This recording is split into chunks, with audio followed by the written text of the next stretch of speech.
ಮನೆ ಹಾಳ ಬುದ್ಧಿ ಕಲಿಸ್ಕೊಡೋದು. ಗೊತ್ತಿಲ್ಲ ನನಗೆ ಧಾರಾವಾಹಿಯವರು ಎಷ್ಟು ನನ್ನನ್ನು ಹೇಟ್ ಮಾಡ್ತಾರೆ ಅಂತ. ಮನೆ ಹಾಳ ಬುದ್ಧಿಯನ್ನು ಕಲಿಸ್ಕೊಡುವಂತ ಧಾರಾವಾಹಿಗೆ ಎಷ್ಟು ಎಡಿಕ್ಟ್ ಆಗಿದ್ದೀರಿ ಅಂದ್ರೆ,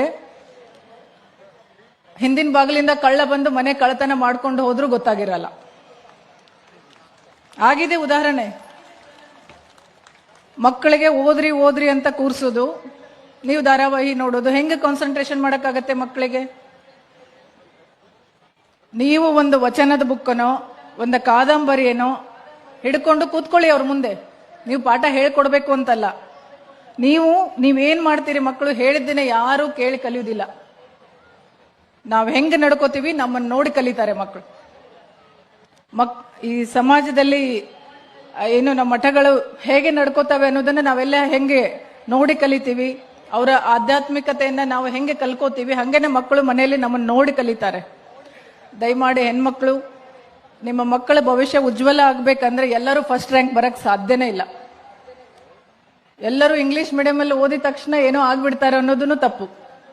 ಗ್ರಾಮೀಣ ಭಾಷೆಯಲ್ಲಿ, ನಮ್ಮ ಮಾತೃ ಭಾಷೆಯಲ್ಲಿ ಕಲಿತು ಏನೂ ಆಗಕ್ ಸಾಧ್ಯ ಇದೆ. ಹಳ್ಳಿನಲ್ಲೇ ಕಾನ್ವೆಂಟ್ ಸ್ಕೂಲಲ್ಲಿ, ಡಿಸ್ಟ್ರಿಕ್ಟ್ ಇಂಥ ಪ್ಲೇಸ್ ಅಲ್ಲಿ ಓದಿದವ್ರು ಮಾತ್ರ ಮುಂದೆ ಬರ್ತಾರೆ ಅಂತಲ್ಲ. ಕನ್ನಡ ಮೀಡಿಯಂದಲ್ಲೇ ಮಾಡ್ಬೋದು. ಅಭ್ಯಾಸ ಮಾಡಿ ಕನ್ನಡದಲ್ಲೇನೆ ಸಾಧನೆ ಮಾಡಕ್ ಆಗತ್ತೆ. ಅದನ್ನ ನೀವು ಎಕ್ಸಾಂಪಲ್ ಕೊಡ್ಬೇಕು ಮಕ್ಕಳಿಗೆ. ಕಂಪೇರ್ ಮಾಡಬೇಡಿ ಯಾವತ್ತು. ಅವನಷ್ಟು ಮಾರ್ಕ್ಸ್ ತಗೊಂಡೆ ನೀನ್ ಯಾಕೆ ತಗೊಂಡಿಲ್ಲ ಅಂತ. ನಾನು ರೀಸೆಂಟ್ ಆಗಿ ನನ್ನ ಮಕ್ಕಳ ಸ್ಕೂಲಿಗೆ ಪೇರೆಂಟ್ಸ್ ಮೀಟಿಂಗ್ ಹೋಗಿದ್ದೆ. ಯೂಶುವಲಿ ಹೋಗುದಿಲ್ಲ ನಾನು, ಬಟ್ ನನ್ನ ಮಗಳು ಈ ಸಲ ನೀನ್ ಬರಲೇಬೇಕು ಅಂತ. ಸೊ ನಾನು ಆಫೀಸ್ ಅವರ್ಸ್ ಸ್ವಲ್ಪ ಟೈಮ್ ಮಾಡ್ಕೊಂಡು ಹೋಗಿದ್ದೆ. ಅಲ್ಲಿ ಪೇರೆಂಟ್ಸ್ ಟೀಚರ್ಸಿಗೆ ಕೇಳುವಂತ ಪ್ರಶ್ನೆಗಳನ್ನ ಕೇಳಿ ನನಗೆ ನಿಜವಾಗ್ಲೂ ಭಯ ಆಗ್ಬಿಡ್ತು.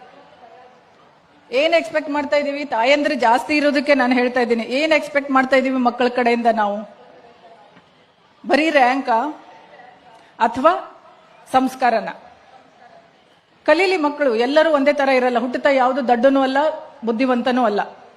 ದಯಮಾಡಿ ಮಕ್ಕಳಿಗೆ ಮೊದಲು ಸಂಸ್ಕಾರ ಕಲಿಸ್ಕೊಡಿ. ಅವ್ರು ಏನೇ ಓದಿದ್ರು ಏನು ಕೊನೆಗೆ ಬಂದು ಅವ್ರು ಸಮಾಜದಲ್ಲಿ ಬದುಕುದು ಹೆಂಗ್ ಅನ್ನೋದ ಕಲಿಸ್ಕೊಡಿ ಹೊರತು ಬೇರೆ ತರ ಕಂಪೇರ್ ಮಾಡಿಬಿಟ್ಟು ಅವ್ರಿಗೆ ಇಷ್ಟ ಇಲ್ಲದೆ ಇರೋದಕ್ಕೆ ದೂಡುದು ಬೇಡ. ಹಾಗಾಗಿ ಇತ್ತೀಚೆಗೆ ಆತ್ಮಹತ್ಯೆಗಳು, ನೆಗೆಟಿವ್ ಥಾಟ್ಸ್ಗಳು ಬೇರೆ ಬೇರೆ ಸಾಮಾಜಿಕ ಜಾಲತಾಣದಲ್ಲಿ ಇಲ್ಲದೆ ಇರುವಂತ ಕೆಟ್ಟ ಬುದ್ಧಿ ಬೆಳೀತಾ ಇರೋದು ಇದೇ ಕಾರಣಕ್ಕೆ.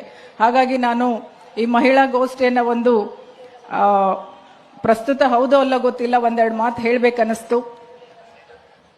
ಹೆಣ್ಮಕ್ಳಿಗೆ ನಂಗೆ ಅಜ್ಜಾರು ಹೇಳಿದ್ರು, ಸ್ವಲ್ಪ ಹೇಳ್ಬಿಡಿ ಅವರ ಆಭರಣಗಳ ಬಗ್ಗೆ ಸ್ವಲ್ಪ ಇದಿರ್ಲಿ ಅಂತ.